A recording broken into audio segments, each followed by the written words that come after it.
Dinikahi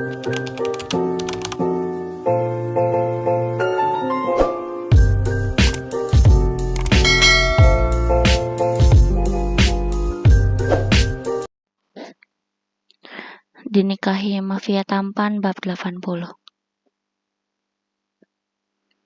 Ima tersenyum melihat suaminya yang sangat cemburu seperti itu.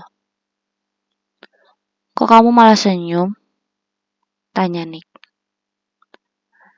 "Nggak apa-apa, kamu lucu kalau lagi cemburu. Aku jadi ingat waktu kejadian beli roti," ledek Ima.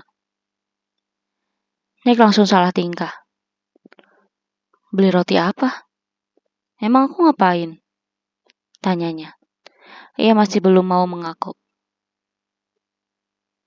Gak mau ngaku. Padahal kan waktu itu Mas cemburu sama tukang roti. "Ayo ngaku," ledek Ima sambil mencolek-colek pinggang suaminya. Kamu nih. Sini aku hukum kamu karena ngeledekin suami terus," ucap Nick. Kemudian ia menggendong Ima dan membawanya ke kamar. Keesokan harinya, Nick pergi ke perusahaan yang sempat menawarinya pekerjaan kemarin. Sebenarnya perusahaan tersebut bukan milik pria itu. Ia hanya menjalaninya dan menjabat sebagai pemimpin.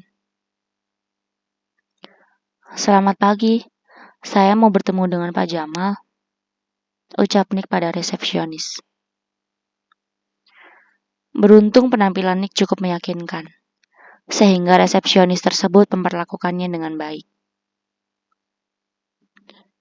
"Pagi, Pak. Apa sebelumnya Bapak sudah ada janji?" tanyanya. "Sudah. Ini kartu namanya. Kemarin beliau meminta saya datang ke sini. Nama saya Nick," jelas Nick. "Baik, mohon ditunggu sebentar." Resepsionis menghubungi Jamal untuk memberitahu bahwa Nick ingin menemuinya. Jamal yang memang sudah menunggunya pun meminta Nick untuk masuk. "Silakan masuk, Pak. Ruangan Pak Jamal ada di lantai 3. Nanti Bapak bisa bertanya pada security yang ada di sana," jelas resepsionis. "Oke, terima kasih," sahut Nick. Ia pun menuju ke ruangan Jamal. Sepanjang jalan begitu banyak wanita yang memperhatikan Nick. Penampilan pria itu memang selalu mengundang perhatian. Bisa dikatakan, tampang Nick bukan tampang orang susah. Mau mengenakan pakaian apapun, ia selalu terlihat seperti bos muda. Ting! Nick keluar dari lift. Kemudian ia menemui security yang ada di dekat sana. "Permisi, Pak. Saya mau bertemu dengan Pak Jamal," ucap Nick.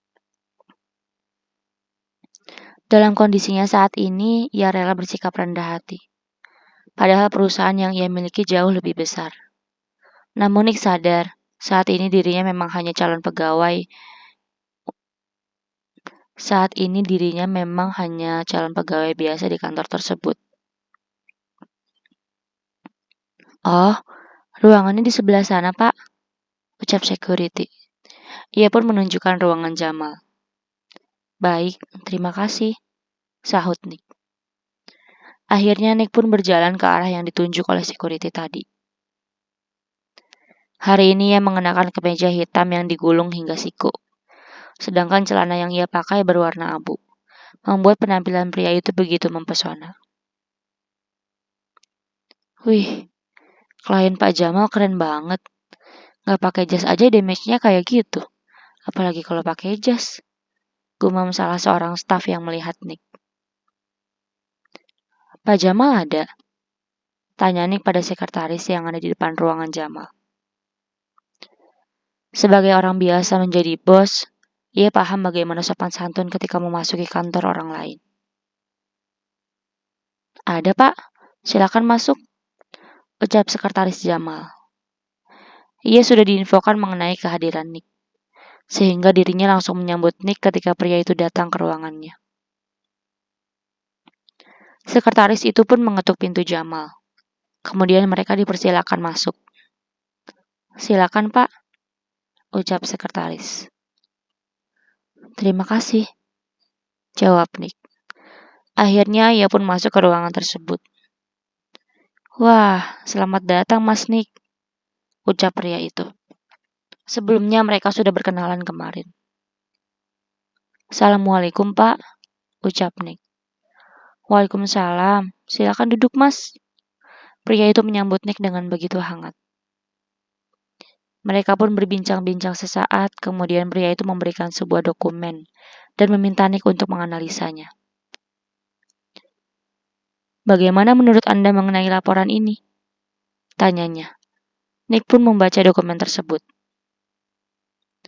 Setelah itu, ia menjelaskan kesimpulan dari apa yang telah ia baca menurut sudut pandangnya sebagai orang yang pernah menjadi pengusaha.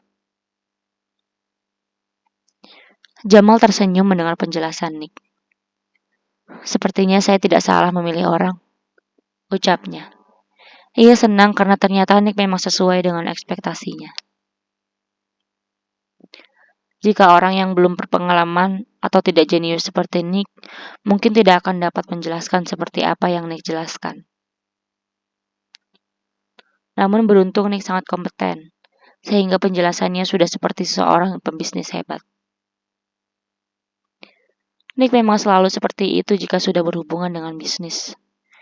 Ia bahkan mampu menjelaskan apa yang selama ini Jamal cari tahu. Hal itu membuat Jamal sangat terkesan pada Nick. Jika saya meminta Mas Nick untuk menjabat sebagai general manager di perusahaan ini, apa Anda tidak keberatan? Tanya pria itu. Nick sangat terkejut mendengarnya. Ia tak menyangka, ternyata dirinya akan langsung diberikan jabatan tinggi oleh pria tersebut. Tapi kan saya baru mau mulai bekerja di sini, Pak. Apa Bapak yakin ingin memberikan posisi itu untuk saya? Saya khawatir akan mengecewakan Bapak, ucap Nick ragu. Tentu sangat yakin. Saya tahu betul apa yang saya lakukan, ucap pria itu. Tapi saya belum membawa ijazah saya, Pak. Apa kata orang nanti? Tanya Nick. Biar itu jadi urusan saya. Jika sudah ada ijazah, nanti bisa menyusul. Yang penting saya tahu bagaimana kompetensi Anda. Jika memang Bapak ingin memberikan kepercayaan pada saya akan menerimanya dengan senang hati, ucap Nick.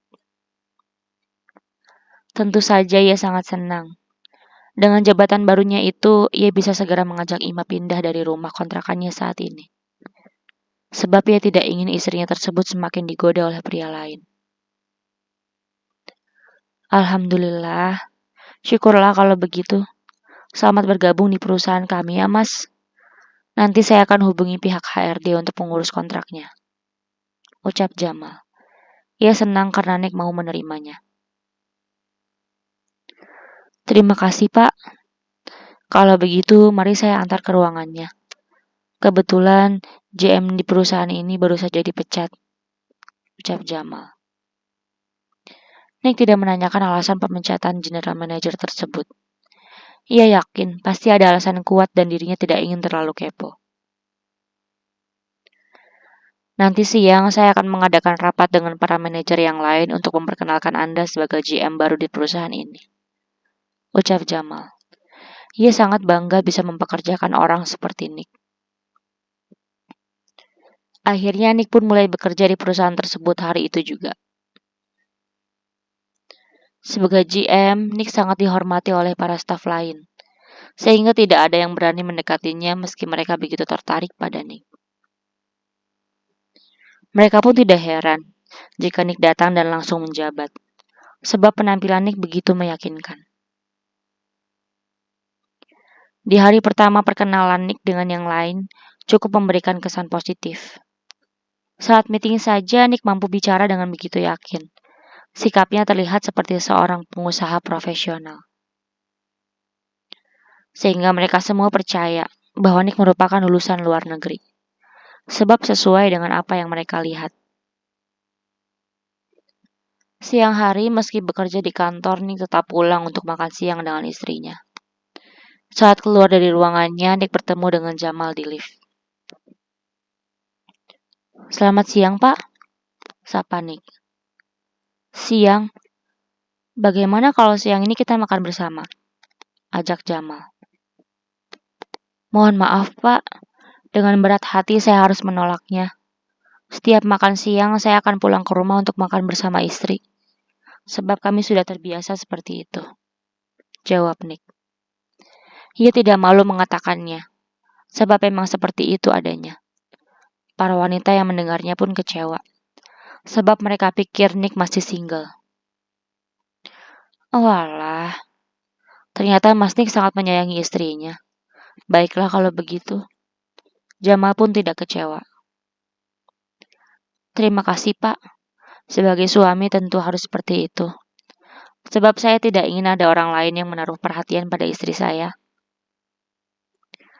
Jawaban Nick membuat semua orang penasaran, seperti apa sosok istrinya.